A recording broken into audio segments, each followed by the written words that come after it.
My weird school number 3. Mrs. Roopy is Loopy.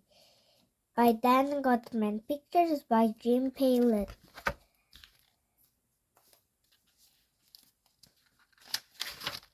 To Emma.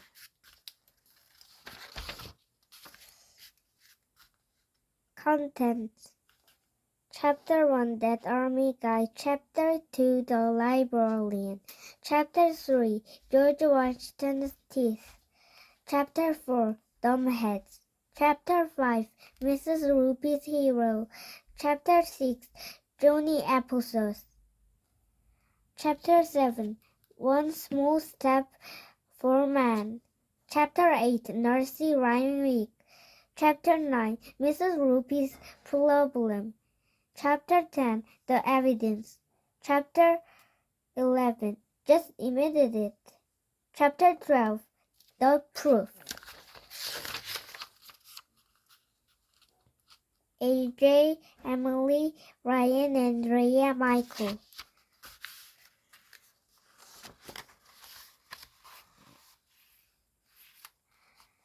Chapter 5, Mrs. Roopy's Hero. Everybody in our class was excited before the next library period. We all wanted to see if George Washington would be there again. When we got to the library, there was just this lady who looked a little bit like George Washington, except she didn't have on an army uniform or a wig. She looked like a normal lady. "Good morning, second graders," she said. "My name is Mrs. Roopy. I'm sorry I couldn't be there the other day for your library period." "But you were here," Ryan shouted. "You must be mistaken," Mrs. Roopy said. "I was homesick in bed." "Can we see your wooden teeth again?" Michael said. "Yeah, can we?" Wooden teeth? Did you know that George Washington didn't have wooden teeth at all? His mouth was filled with cow's teeth. "Ew!" we all shouted. I asked Mrs. Roopy, did the cows have George Washington teeth in her mouth? "But that was you, wasn't it, acting like George Washington?" said Michael. Mrs. Roopy's forehead got all wrinkly, just like Miss George Washington did when we told him about computers. "I don't know what you're talking about." We all looked at one another. I wasn't sure if she was talking the truth or not. "If I were George Washington, would I have this?" Mrs. Roopy said. Then she picked up her shirt and showed her belly. She had a little tattoo of a heart right over her belly button. It was cool. I had to imagine that George Washington would never had a heart snap tattoo over his belly button. So maybe that army guy with the wig wasn't Mrs. Roopy after all. "Let me show you around the library," Mrs. Roopy said. "Did you know that books can take you to places you have never been before?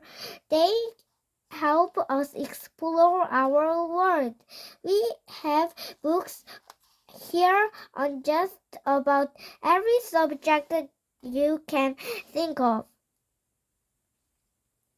"This is a fiction section. Does anyone know the difference between fiction and non-fiction books?" "Non-fiction books or books that are not fiction," Ryan said. "But none means not. Like non-fat milk has no fat in it. And nonsense has no sense in it," Michael added. "That's true," Mrs. Roopy said. "But there's a little more to it. Fiction is what you get when you rub two things together, I said. Everybody laughed even though I didn't say anything funny.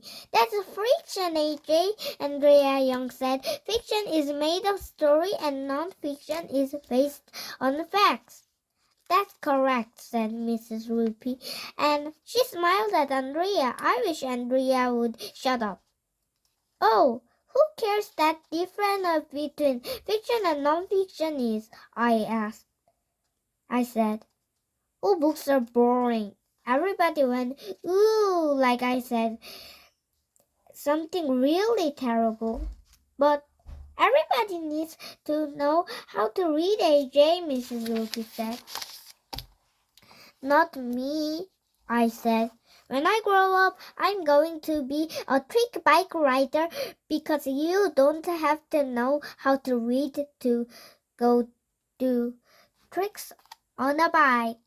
Yeah, me too, said Michael and Ryan. We told Mrs. Roopy that every day after school, me and Michael and Ryan ride our bikes together. I learned how to ride a two-wheeler in kindergarten. Now I can do a bunny hop of a bump, and I know the names of all famous trick bike riders.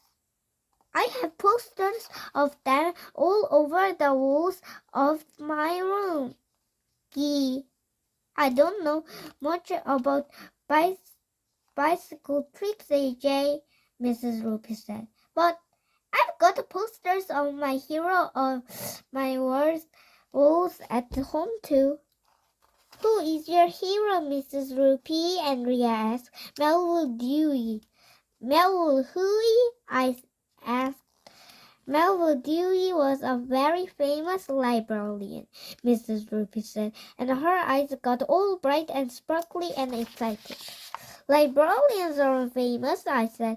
Melville Dewey was, said Mrs. Roopy. He invented the number system we use to find books in the library. If it weren't for Melville Dewey, we would never be able to find anything.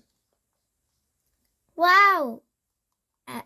Andrea Young said, as if she was really interested in that boring stuff. So, if you want to find books about insects, you'd go to number 595, Mrs. Roopy said. And if you want to find books about dinosaurs, you'd go to number 567. Libraries all over the world use the system that Melville Dewey invented. Today we call it the Dewey Decimal System.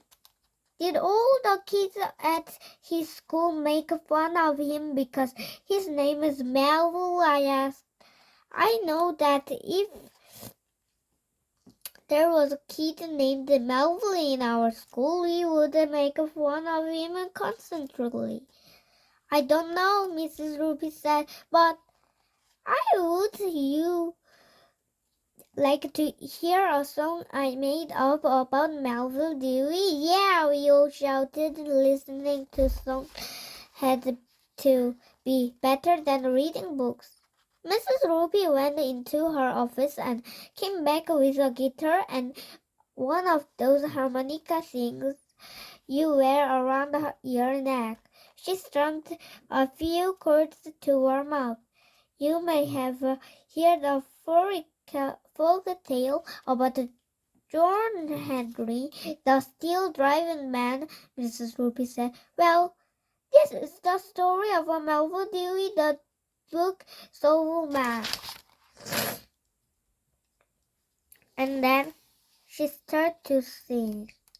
When Melville Dewey was a little bitty baby, the first words he said himself were, I've got to get these books off the floor and put them on the shelf. Mrs. Roopy sang the whole song and played her guitar and harmonica too. It was a pretty cool song.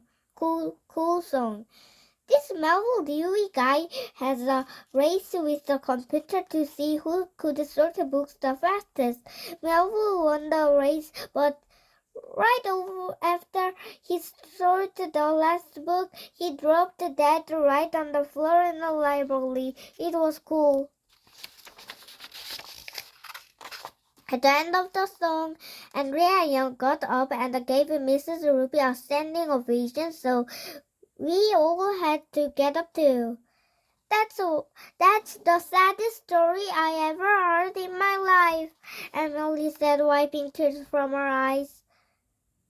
At the end of the period, Mrs. Roopy asked us if we had any questions about how to use the library. Is it true that if we don't return our library books on time, you locked us in a dungeon under the school? I asked. Everybody laughed, even though I didn't say anything funny. Don't be silly, Mr. Roopy said. The dungeon is in the third floor. I think she was telling a joke, but I'm not sure.